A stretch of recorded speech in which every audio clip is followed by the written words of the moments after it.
मंदिर है ये पूरा की पूरा दक्षिण भारतीय द्रविड़ शैली पर आधारित है। आपने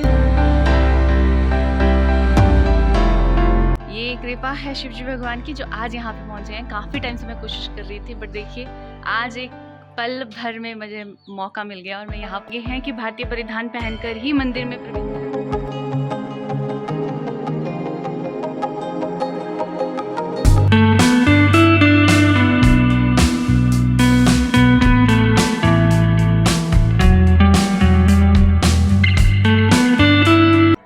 hello guys, welcome back to Karishma की दुनिया वंस अगेन। स्वागत है आपका एक बार फिर मेरे चैनल पे।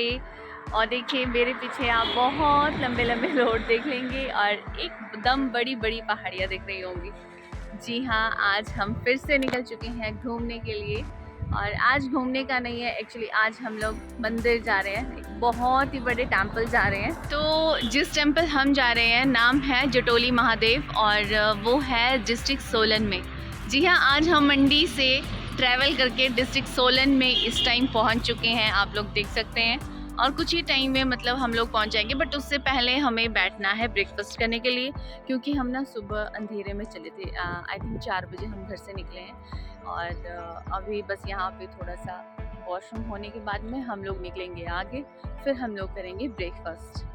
और ये देखिए हिमाचल की ठंडी ठंडी वादियों में हम फिर से एक बार आपको लेके आए हैं। और चलिए बने रहिए मेरे साथ टिल द एंड।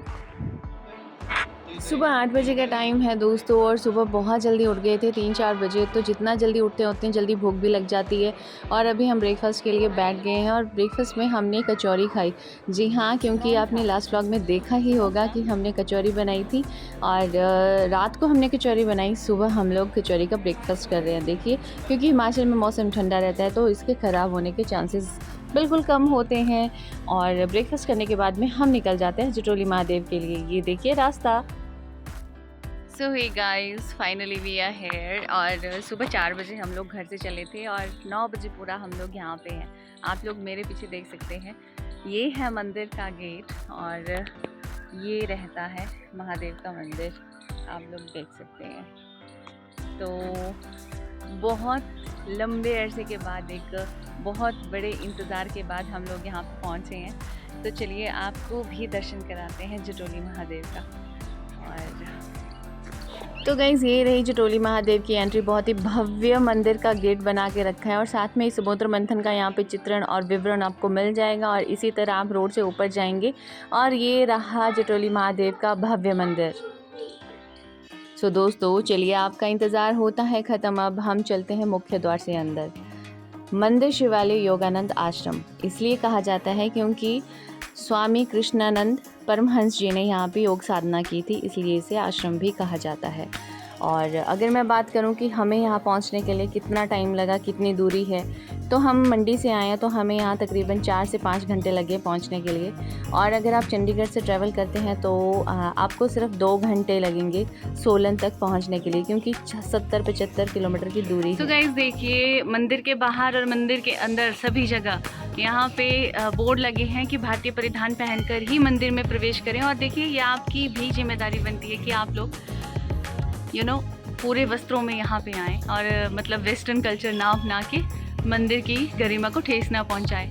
तो जैसे जैसे हम मंदिर की ओर बढ़ रहे हैं वैसे ही मन में उत्साह तो बहुत ज़्यादा बढ़ रहा है, पर एक लालसा मन में बनी हुई है शिवलिंग को देखने की, भोलेनाथ के दर्शन करने की। और चलिए अब आपको कराते हैं मंदिर प्रांगण के दर्शन। ये देखिए कितना भव्य मंदिर यहाँ पे स्थापित है। दोस्तों इसके दर्शन ज़रूर कीजिए एक बार। जय हो शिव महाराज भोलेनाथ। सो गाइज आप देख सकते हैं मंदिर की भव्यता जो है वो देखते ही बनती है। और इतनी सुंदर नक्काशी है, मतलब इसको समझने वाला तो बहुत ही ज्ञानी होगा, बट मुझे तो जितना समझ आया मैं तो इतना ही समझ पाई कि सभी देवी देवताओं की मूर्तियाँ मंदिर में नक्काशी की गई थी, स्थापित की गई थी मंदिर की चोटी पे। और अगर आपको बताऊं तो 111 फीट की हाइट है इस मंदिर की, इसीलिए इसे एशिया का सबसे ऊंचा मंदिर कहा जाता है। और दोस्तों एक बात इस मंदिर के बारे में और भी प्रचलित है। कहा जाता है मंदिर की शिलाओं को जब आप बजाओगे तो उसमें से डमरू की आवाज़ आती है। और जब हमने भी मंदिर के पिलर्स को टैप किया, बजाया, तो उसमें से डमरू की आवाज़ आ रही थी। तो ये मान्यताएं ना झूठ नहीं होती। जब आप पूरी श्रद्धा के साथ किसी मंदिर में जाते हो और उन मान्यताओं को मानते हो तो आपको साक्षात प्रमाण मिल जाता है उन चीज़ों का। और इस मंदिर को बनाने के लिए 1 नहीं, 5 नहीं, 10 नहीं, पूरे 39 साल लगे हैं दोस्तों बनाने के लिए। तो सोचिए कि कितनी भव्यता इस मंदिर की होगी और कितना पवित्र ये मंदिर होगा। तो पौराणिक कथाओं में हमेशा ये दिखाया जाता है और हमने सुना भी है कि शिव भगवान जहाँ भी घूमने जाते थे माता पार्वती के साथ में, वहाँ पे उनके गण और नंदी महाराज तो अवश्य ही जाते थे। और यहाँ पे भी देखिए गण शिव जी भगवान के और नंदी महाराज भी विराजमान हैं। सो हे गाइस, देखिए आप मेरे पीछे देख सकते हैं जटोली महादेव के दर्शन आप दूर से कीजिए। अंदर जाना अलाउड नहीं है, आई मीन फ़ोन ले जाना अलाउड नहीं है, कैमरा अंदर नहीं ले जा सकते हैं। और थोड़े से अगर मैं इतिहास की बात करूं तो कहा जाता है कि ये भगवान शिव पार्वती की विश्राम स्थली थी। और सबसे पहले यहाँ पे स्वामी कृष्णानंद परमहंस ने इस मंदिर की स्थापना की है। और अगर आपको बताऊं तो इस मंदिर को बनने के लिए 39 यानी कि 39 ईयर्स लग गए हैं गाइस, आप लोग देख सकते हैं। और ये जो मंदिर है ये पूरा की पूरा दक्षिण भारतीय द्रविड़ शैली पर आधारित है। आपने मोस्टली नोटिस किया होगा कि ऐसे मंदिर आपको ना साउथ में ही देखने को मिलेंगे। यहाँ पे बहुत कम मिलते हैं, बहुत कम क्या मतलब ना के बराबर ही हैं। अगर आपने कभी दर्शन किया होगा तो मीनाक्षी टेम्पल साउथ में सेम इसी द्रविड़ शैली पे आधारित है। तो ये रहा इसका। चलिए दोस्तों अब लेके चलते हैं आपको तपोस्थली में, जहाँ पे भगवान शिव जी का बहुत ही बड़ा शिवलिंग स्थापित है। तो दोस्तों जब भी आप यहाँ पे जाओ तो शिवलिंग पे जल ज़रूर चढ़ाइएगा। शिवलिंग पे जल चढ़ाने का पुण्य किसी किसी को ही और किस्मत वालों को ही प्राप्त होता है। जब भी हम ऐसे धार्मिक स्थानों पे जाते हैं ना, तो मैं हमेशा ऐसे देखती हूँ कि पत्थरों के घर लोग बना के जाते हैं। अब इसमें क्या सच्चाई है, क्या प्रमाणित है, मुझे नहीं पता कि ये लोगों की मान्यता है, दंत कथा है, बट मैंने बहुत जगह पे ये सब देखा है। आप लोग बताइए कमेंट करके क्या ये सच्चा है। तो चलिए दोस्तों अब दर्शन करते हैं सुखताल कुंड की। कहा जाता है यहाँ पे स्वामी कृष्णानंद परमहंस जी ने तपस्या की थी और उन्हीं के तपोबल से यहाँ पे गंगा उत्पन्न हुई थी। और जब हमने शिवलिंग पे जल चढ़ाया तो यहाँ पे हमने उसी गंगा जल को अर्पित किया शिव भगवान को।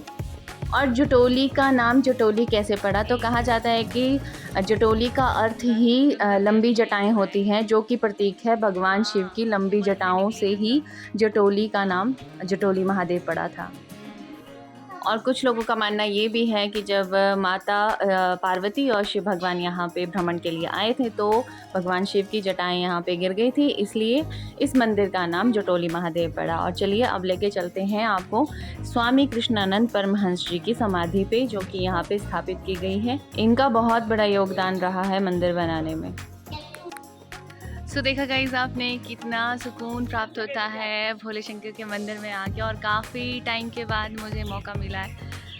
ये कृपा है शिव जी भगवान की जो आज यहाँ पे पहुँचे हैं। काफ़ी टाइम से मैं कोशिश कर रही थी, बट देखिए आज एक पल भर में मुझे मौका मिल गया और मैं यहाँ पहुँच गई। और दर्शन तो आपने कर ही लिए। आई होप आप लोगों को पसंद आए होंगे और आपकी ऊपर भी भगवान शिव की कृपा बनी रहे। तो अभी तो हमने पूरे दर्शन कर लिए, अभी हम जा रहे हैं घर के लिए वापस। सो ये देखिए, तो सब मिलके बोलो श्री शिवाय नमस्तुभ्यम। सो गाइस अगर मैं बात करूँ यहाँ पे पार्किंग की, तो पार्किंग की सुविधा आपको फुल टू मिलने वाली है। इधर भी पार्किंग है, यहाँ पे भी साइड में आपको पार्किंग मिल जाएगी। और जहाँ तक मुझे लगता है जब सावन का महीना शुरू होता है ना, तो यहाँ पे मतलब बहुत ज़्यादा रश होता होगा। जूता घर सामने है, यहाँ से आप एंट्री लेंगे, इधर आप पार्किंग करेंगे और यहाँ से आप ऊपर मुख्य द्वार की ओर चलेंगे। तो ये पूरा मतलब आपको जटोली महादेव की सूचना मैंने दे दी है। और ये भगवान जी का मंदिर, पवित्र मंदिर। तो चलिए गाइज ऐसे ही इंटरेस्टिंग ब्लॉग्स देखने के लिए फटाफट से लाइक शेयर सब्सक्राइब करना ना भूलिए। मिलते हैं नेक्स्ट ब्लॉग में, तब तक के लिए बाय बाय।